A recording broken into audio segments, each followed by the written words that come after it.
So we're going to look at the equation of a circle. So I've got a few things up here on my graph. The first one, my first equation, is my distance formula. So you might remember that the distance formula is an equation for finding the distance between a point and another point on a coordinate plane. So our equation for a circle is very similar to that. So because the distance from the center of your circle to the outside, to any point here on the outside, is always the same. So the radius, that distance from this point to the center or this point to the center, any of those distances should always be the same because the radius is the same anywhere on the circle.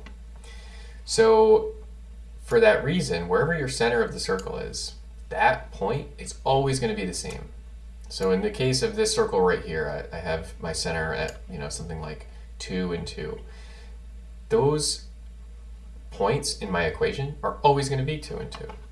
So I would be able to, if I was doing it with my distance formula, I could actually fill in 2 and 2, and then I would be able to calculate a distance. Now, if we square both sides of this equation, square the distance and square this whole right side, we end up with this equation of a circle where my distance is my radius, my x and y value is a point on the outside of the circle, and my h and k correspond to the center of the circle. So I'm going to get rid of this distance formula and just try and make it really simple when you're looking at this equation. So again, your h and k is going to be your center of the circle. And some x and y point is going to be around here on the outside of the circle. So any point around here you can find it using the relationship in this equation. So if I take my h value, which is my center, the x value of my center, and the k, which is the y value of the center, and if I just shift this h value left and right, you can see that the circle moves in a horizontal direction. So as I take my h and I get it back to 0, it looks like there's no movement.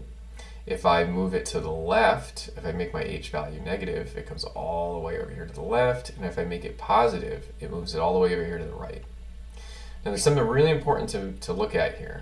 So this equation already has a negative in it.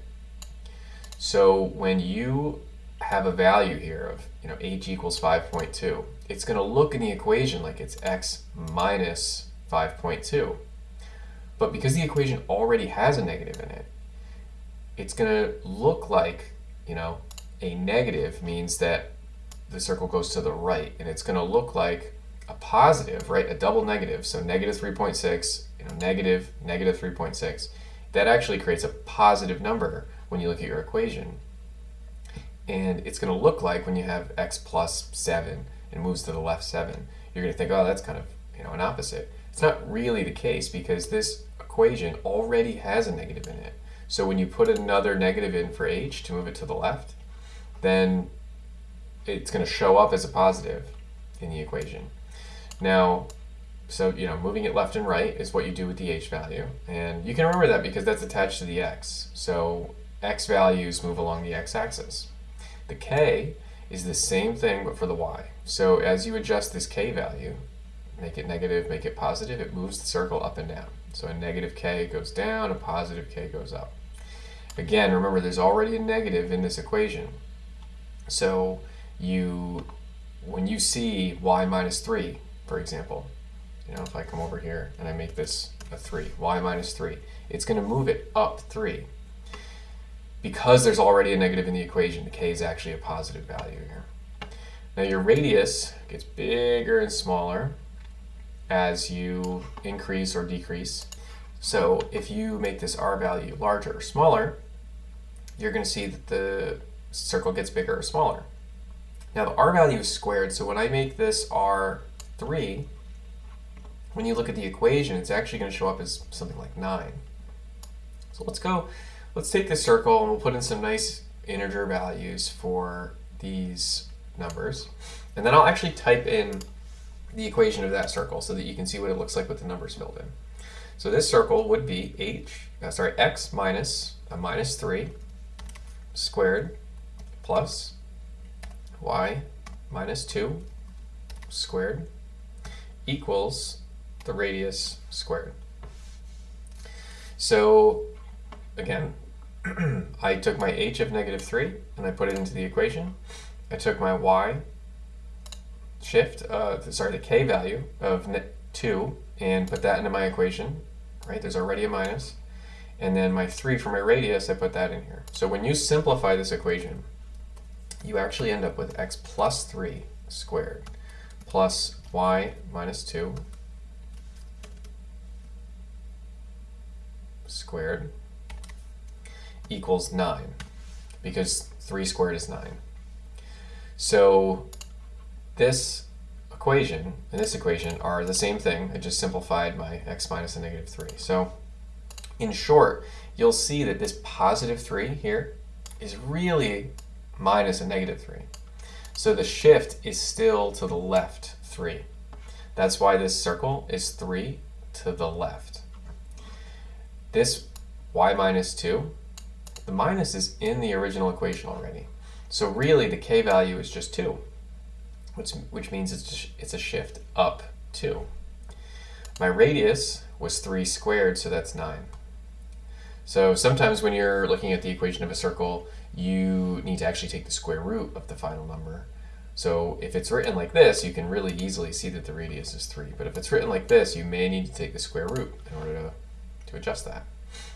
So let's hide these for a second, and I can, this circle, as you move it around, you can see my sliders move, and you can see that as I pull up here into the second quadrant, h is negative, k is positive. If I move it anywhere else, you can kind of see what's happening to those values.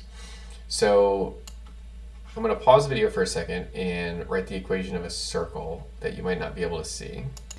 So I added another circle here, and I hid the equation way down lower on the screen so you can't see it.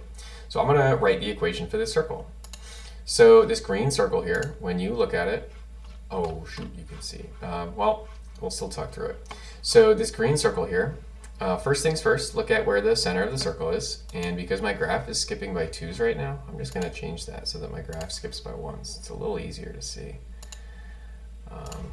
Now, the center of this graph looks like it's over at 4 and down at -3. So the center is at 4, -3. I'm just going to double check so I've got that written in. So now, if I write out my equation of my circle, I'm actually going to take my original one from up top, copy and paste that, and I'm going to fill in my values. So my center is shifted to the right 4. It's shifted down 3, y minus a -3. And then my radius is, it looks like if I start at the center and I go to the outside of my green circle, 1, 2, 3, 4, 5. So that means 5 squared, so this is going to be 25. And there you go, you get the equation of the circle. If I scroll down, you can see how I had it down there. But so that's how you can write the equation of a circle if you have a picture of it.